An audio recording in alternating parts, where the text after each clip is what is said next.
Hi friends, ఈ సృష్టిలో మనం ఎవరికైనా ఏదైనా ఇస్తే రెట్టింపుగా మనకు వస్తుంది. నిజంగా ఆపదలో ఉన్న వారికి సహాయం చేయడం కూడా గొప్ప విషయమే. అందుకు సంబంధించిన చిన్న స్టోరీని చూద్దాం. ఒక పెద్ద వయసు గల మహిళ కారులో వెళ్తూ ఉంటుంది. రోడ్డు మీద కొంత దూరం వెళ్ళాక సడన్గా టైర్ పంచర్ అయిపోతుంది. ఆ సమయం చీకటిగా ఉండడం వల్ల వచ్చిపోయే కార్లు ఎవరు కూడా ఆమెను గమనించరు, కార్లు ఆపరు. ఆమె భయపడుతూ కారులోనే కూర్చుంటుంది. కారు అలాగే కూర్చున్న కొంత సమయానికి పెద్ద వర్షం కూడా పడుతుంది. ఆ మహిళ ఎలా అంటూ ఆలోచిస్తూ ఉండిపోయిన సమయంలో ఎవరు కూడా ఆమె దగ్గరికి రారు, సహాయం చేయరు. ఆ సమయంలో తను కారు ఆగిన పక్కనే ఒక షాప్ బంద్ చేసుకొని బయటికి వస్తూ ఈ కారును చూసి గమనిస్తే టైర్ పంచర్ అయి ఉంటుంది. దీంతో ఆ కారు దగ్గరికి వెళ్ళి డోర్ కొడతాడు అతను. కానీ ఈ మహిళ ఎవరో ఈ సమయంలో కార్ డోర్ కొడుతున్నారని డోర్ తెరవదు. దీంతో అతను అర్థం చేసుకొని తను సైగ చేస్తాడు. కార్ డిక్కీని ఓపెన్ చేస్తే టైర్ మారుస్తానని సైగ చేస్తాడు.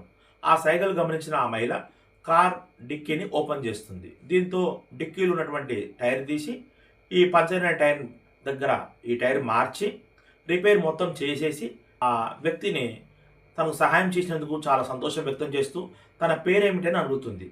అందుకు తన పేరు ఆనంద్ అని చెప్తాడు. ఈ పక్కనే ఉన్న కిరాణా షాప్ అని చెప్తాడు. అయితే కొంత డబ్బు ఆ మహిళ ఆనంద్కి ఇవ్వబోతుంది. కానీ ఆనంద్ అంటాడు తనకి వద్దు, తను చేసిన ఈ పనికి ఈ డబ్బు అవసరం లేదని, తనకి డబ్బు అవసరం ఉంది కానీ ఇలా నేను తీసుకోనని చెప్పి ఎవరికైనా అవసరంలో ఉన్న వారికి సహాయం చేయమని చెప్పి వెళ్ళిపోతాడు. ఒక రెస్టారెంట్కి వెళ్తుంది. ఆ రెస్టారెంట్లో తనకు కావాల్సిన ఫుడ్ ఆర్డర్ చేస్తుంది. ఫుడ్ ఒక ప్రెగ్నెంట్ ఉమెన్ తీసుకొని వస్తుంది. ఇది గమనించిన ఈ మహిళ ఏంటమ్మా ఈ సమయంలో కూడా ఇంకా పని చేస్తున్నావు అని అడుగుతుంది.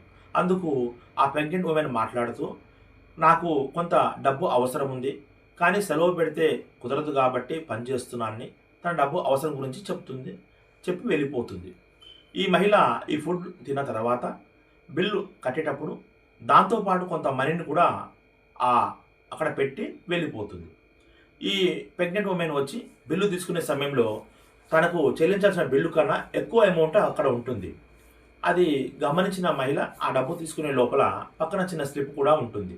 వ్యక్తికి సహాయం చేయమని చెప్పాడని ఆ మాటలు అందులో రాసి ఉంటాయి. అందుకే తనకు సహాయం చేస్తున్నట్టుగా చెప్తుంది. అయితే ఈ ప్రెగ్నెంట్ ఉమెన్ చాలా సంతోషంగా ఆ డబ్బు తీసుకొని యజమానికి కట్టాల్సింది కట్టేసి మిగిలిన డబ్బు తను తీసుకొని ఇంటికి వెళ్ళిపోతుంది. ఇంటికి వెళ్ళి తన భర్త ఆనంద్కు చెప్తుంది ఈ విషయం. అప్పుడు మనకు అర్థమవుతుంది, ఎవరైతే మనం సహాయం చేస్తామో ఆపదలో ఉన్న వ్యక్తులకు సహాయం చేస్తే తిరిగి రెట్టింపు సహాయం మనకు అందుతుంది అని అర్థమవుతుంది. మరిన్ని అప్డేట్ కోసం చూస్తూ నుండి Shyam Kumar reporting channel. Hi friends, ఈ సృష్టిలో మనం ఎవరికైనా ఏదైనా ఇస్తే రెట్టింపుగా